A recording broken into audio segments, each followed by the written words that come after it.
नाम जप किसी भी क्रिया में निषेध नहीं है। मंत्र जप के लिए विधान है कि आप जब अपवित्र हो, अपवित्र क्रिया में हो, तो मंत्र जप ना करें। लेकिन नाम जप किसी भी क्रिया में नहीं निषेध है, और बहुत ही धन्य भाग है कि वो हर क्रिया में नाम जप करे। तो उस क्रिया का जो बंधन है, कोई भी क्रिया हो, वो उसे बांध नहीं पाएगी। आप नाम जप करते हुए कोई भी सुख भोगें, आप देखें आपको सुखानुभूति नहीं होगी। वो सुखानुभूति नाम को रुकवाएगी कि रुको, क्योंकि वो असत है और नाम सत है। अगर नाम जप करते हुए आप कोई भी क्रिया, कोई भी रसास्वादन, आपको पहले वो रसास्वादन मना करेगा, इस नाम को बंद करो। क्योंकि अगर वो रहा, नाम पहारू दिवस निशि, ध्यान तुम्हार कपाट, तो इस असत संसार में सुख नहीं है। ये जो हमें सुखानुभूति हो रही है, ये भ्रमात्मक है। बिना ज्ञान हुए ये बात समझ में नहीं आएगी। जैसे हम जब गंगा किनारे भ्रमण करते थे, तो प्रातःकालीन बेला पर जब सूर्य की किरणें रेत पे पड़ती थी, तो दूर से दिखाई देता था निर्मल जल भरा हुआ है। मरुभूमि में जहाँ एक बूंद जल नहीं है, वहां निर्मल जल दिखाई देता था, तरंगायमान दिखाई देता, और जब नजदीक पहुंचो तो एकदम सूखी रेत है। ऐसे ही जिसे हम सुख समझते हैं, ये सुख नहीं, ये सुख की छाया है। क्योंकि है तो सुख कहीं, तो उसकी छाया पड़ रही। सुख कौन है? गोविंद, श्री कृष्ण। जैसे हम जिस शरीर को प्यार करते हैं, उस शरीर से गोविंद हट जाए, तो उस शरीर को हम नहीं प्यार करेंगे, उसको जला देंगे, उसको गाड़ देंगे। क्यों? शरीर को ही तो जानते थे, उसी से प्यार करते थे, अब क्यों नहीं करते? बोले नहीं, वो नहीं रहा। वो जो प्यार करते थे जिससे, वो नहीं, उसे तुम जानते थे क्या? जानते तो शरीर को थे।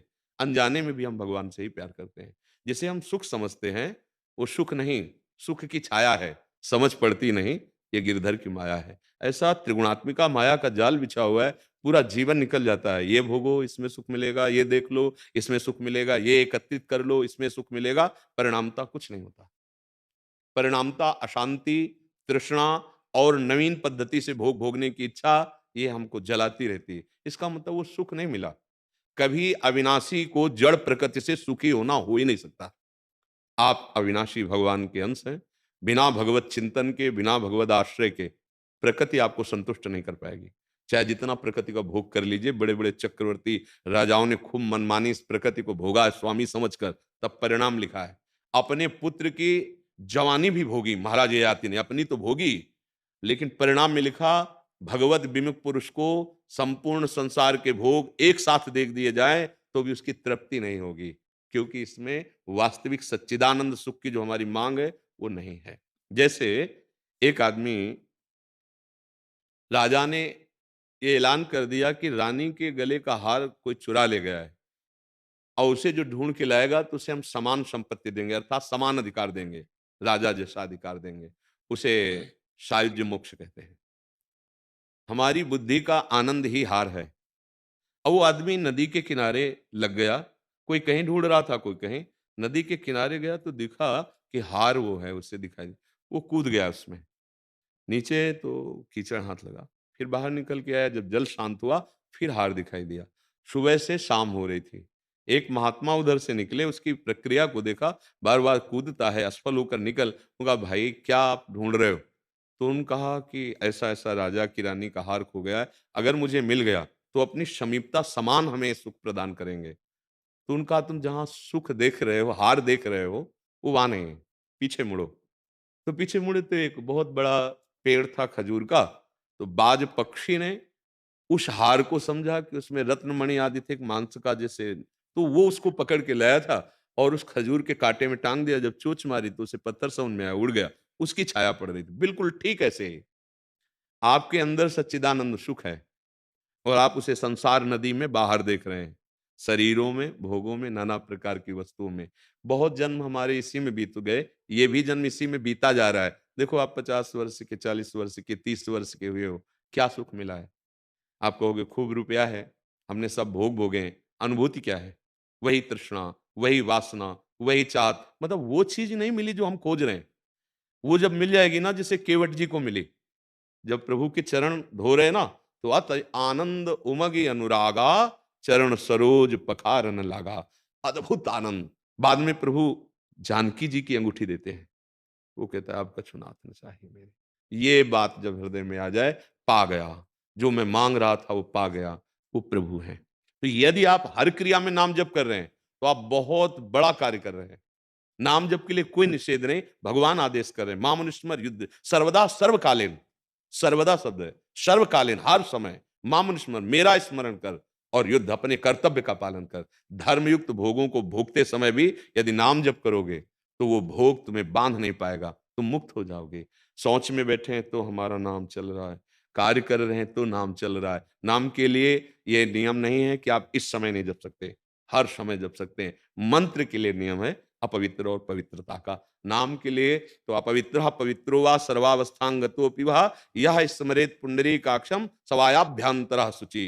जो नाम उच्चारण करता है पुंडरीकाक्ष भगवान श्री हरि का, वो भीतर और बाहर से उसी क्षण पवित्र हो जाता है। और अगर हम सोच में प्राण निकल गए तो नाम जप नहीं चल रहा, अंतिम समय जो हमारा चिंतन होता है वही फाइनल होता है। तो हमें हर समय राम कृष्ण हरि जो नाम प्रिय है, राधा राधा अभ्यास कर लिया जाए तो सोने में भी नाम चलता है। हम शयन कर रहे हैं, नाम चल रहा है पक्का, हमारे महापुरुषों में देखा गया है। और आप हृदय में भी देख लीजिए, नाम चल रहा है इसका परिचय तब मिलेगा जब आप सो के उठे, अभी चेतना भी जागृत नहीं हुई और नाम चल रहा है, इसका मतलब सोने में भी नाम चल रहा था। नाम का अगर हम अभ्यास कर लें तो हर विकार पर विजय प्राप्त हो जाएगी, बिना लड़े विजय प्राप्त हो जाएगी। ओ बिल्कुल पक्का। बस नाम निरंतर, ये तो बड़े भाग्य की बात है कि वो हर क्रिया करता हुआ नाम जप कर रहा है। जितने बड़े महापुरुष हुए हैं सब नाम के बल से हुए हैं। जितना भजन हुआ नाम हुआ। देखो ये नहीं कि विरक्त वेश को ही भगवान मिलते हैं, विरक्त वेश की स्थिति होती है। आप भक्तों को देखो, गृहस्थी में थे, नरसिंह मेहता गृहस्थ थे ना, हाँ प्रहलाद जी गृहस्थी में ही आगे चल के, ध्रुव जी गृहस्थी में, उनके पुत्र पौत्र सब हुए और ऐसे महापुरुष हुए जिनका स्मरण प्रातःकालीन करने के लिए आदेश किया गया। प्रहलाद, नारद, पराशर, पुंडरीक, व्यास, अम्बरीश, सुख, शौनक, भीष्म, दालव्यान। देखो भक्तमाल चरित्र पढ़ के देखो, एक से एक गृहस्थ महाभागवत थे। और अभी कुछ ही वर्षों पहले महान पूज्य श्री भाई जी हनुमान प्रसाद पोद्दार जी, धोती कुर्ता चश्मा और बड़े बड़े विरक्त उनके चरणों में बैठकर ज्ञान प्राप्त करते थे। पूज्य राधा बाबा ने तो आजीवन का सन्यास ही उन्हीं के समीप रहने का ले लिया। क्या है ये गृहस्थ और विरक्त केवल चलने की पद्धति है, दोनों बराबर सामर्थ्यशाली है, वही अंश है। हाँ आप प्रभु को भूल गए, आप भोगों में रत हो गए, और अगर भोगों को भोगते हुए प्रभु का स्मरण कर लें तो जो एक योगी को गति प्राप्त होगी वही आपको गति प्राप्त होगी, क्योंकि आप धर्मयुक्त भोगों को स्वीकार करके गृहस्थ मार्ग से चल रहे हैं। आप ना गृहस्थ हैं ना विरक्त हैं, ना आप स्त्री हैं ना पुरुष हैं, भगवान के अंश हैं, बस सेवा मिली है। जो वर्दी मिले, जो पद मिले, उसका आजीवन धर्मपूर्वक निर्वाह कर लिया जाए तो बस वो भगवान की पूजा बन जाती है। तो हमें पुरुष की वर्दी मिली, हमको, हम किसी के पिता है, किसी के पुत्र है, किसी के पति है, किसी के मित्र है, अपने अपनी जगह ठीक धर्मयुक्त वर्ताव और नाम जप, निश्चित उसको वही गति प्राप्त होगी जो एक विरक्त महान तपस्वी भगवत प्राप्त महात्मा, वैसे वो गृहस्थ भगवत प्राप्त महात्मा कहा जाएगा। देखो विभीषण जी भगवान के सामने आए तो विभीषण जी क्या है, लंकाधिपति रावण के भाई हैं और दूसरे प्रधानमंत्री हैं। कोई ऐसी लाल पीली पोशाक नहीं है, राजमंत्री है। भगवान क्या कह रहे, तुम सरीखे संत प्रिय मोरे, धरो देह नहीं आन निहोरे। तुम्हारे जैसे संतों के लिए मेरा अवतार होता है, विभीषण जी को भगवान कह रहे। क्यों कह रहे, उनमें साधुता है, वो भजन करते हैं, वो भगवान के प्रति इतना समर्पित है कि रावण लात मारी बुरा नहीं माना। तो भगवान कैलाशपति ने भी प्रमाणित किया, भगवान शंकर ने कि संत है उमा, संत के यही बड़ाई, मंद करत जो करे भलाई। उनका आप पिता के समान भले मारा मुझे, लेकिन फिर मैं आपसे हाथ जोड़कर कहता हूं, ये जो आप कर रहे हो बहुत बड़ा अपराध है। आप भगवान श्री राम की चरण शरण में जाइए और जानकी जी वापस कर दीजिए। नहीं माना, वो भगवान की शरण में आ गए। गृहस्थ में है विभीषण जी और महाभागवत परम संत कहे गए। तो देखो ऐसा नहीं कि आप पैंट शर्ट में संत नहीं हो सकते। संत एक स्थिति होती है, एक स्वभाव होता है, संतों के लक्षण होते हैं, आंतरिक लक्षण होते हैं। हाँ हमें बाहरी विरक्त मार्ग से वो लक्षण प्राप्त करने, आपको गृहस्थ मार्ग से प्राप्त करने। आप हमसे श्रेष्ठ हैं। कैसे, हमारा जन्म हुआ गृहस्थ में, हमारा भरण पोषण हुआ गृहस्थ से, आज भी भिक्षा मिलती है गृहस्थ से, हमारे वस्त्र पोशाक गृहस्थ से मिलते हैं, और वो गृहस्थ हमारा भरण पोषण करते हुए जैसे हम भजन कर रहे हैं वैसे वो भजन करते हुए विविध कार्य कर रहा है, इसलिए प्रणाम योग्य है। बस हम लोग ये मान लेते हैं हम तो गृहस्थ हैं, हमारा तो कार्य केवल विषयों का भोग करना है, फिर हम बिगड़ जाते हैं। अगर हम ये माने कि हम एक साधक हैं, हमें गृहस्थ धर्म मिला है या हमें जो भी ड्यूटी, जो भी पद मिला है, यही हमारी पूजा है। हम भगवान का स्मरण करते हुए कभी अधर्म आचरण नहीं करेंगे, ना किसी के प्रलोभन से डरेंगे और ना किसी के भयावह धमकी से डरेंगे। हम अपने कर्तव्य का पालन करेंगे, जीत जाएगा, इस माया पर विजय प्राप्त कर लेगा। पर ऐसा नहीं हो पाता।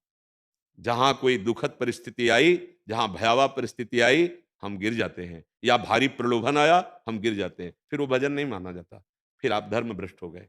ऐसे ही चाहे विरक्त हो, चाहे गृहस्थ, अगर अपने-अपने अधिकार का ठीक कर्तव्य पालन करे और नाम जप करे, तो भगवान को प्राप्त हो जाएगा।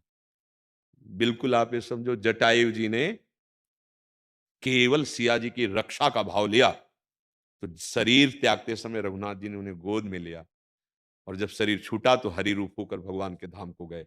उस समय जो भगवान के वचन थे, उन्होंने कहा इसमें मेरी कोई कृपा नहीं, आपका कर्म। आपने जो परहित के लिए प्राण समर्पित कर दिए, इसी कर्म ने आपको ये उत्तम गति प्रदान की है, हे तात, ऐसा कह के संबोधन करते। तो जो हमारी राष्ट्र सेवा है, जो हमारी समाज सेवा है, जो हमारी गृह सेवा है, ये हमारी भक्ति है। हम नाम जप करते हुए कभी परास्त ना हो। परास्त होने का मतलब प्रलोभन में परास्त हुआ जा सकता है, या धमकी में, भय में। चाहे माया हमें भयभीत करे या चाहे माया के जन भयभीत करें, हमें भय नहीं धारण करना, एक बार ही मरना है। और हर व्यक्ति के शरीर छूटने का निश्चित समय है। अचानक कोई हमें नहीं मार सकता। अगर हमारा समय आ गया है, तो चाहे जितनी सुरक्षा हो, हमारे शरीर का नाश हो ही जाएगा। और अगर समय नहीं आया, तो छाती खोल के चौड़ी घूमो, कोई किसी की ताकत नहीं बाल बांका कर सके। जो विधना ने लिख दिया, छठी राव के अंक, राय घटे न तिल बढ़े, रहुरे जीव निसंग। अगर प्राण छूटने हैं, तो जो श्वास आखिरी है, वो आखिरी ही होगी, चाहे जितनी व्यवस्था कर लो। फिर डरना क्या? सबको मरना है, एक बार मरना है। तो हमें कोई भय से गिरा सके या प्रलोभन से, ऐसा नहीं। अगर ऐसे चलोगे, तो गृहस्थ में या राष्ट्र सेवा में या समाज सेवा में जो आप कर्तव्य कर्म कर रहे हो, वही आपका भजन माना जाएगा। और नाम जप कर रहे हो, इसलिए आपका सत चिंतन है, आपको भगवत प्राप्ति हो जाएगी।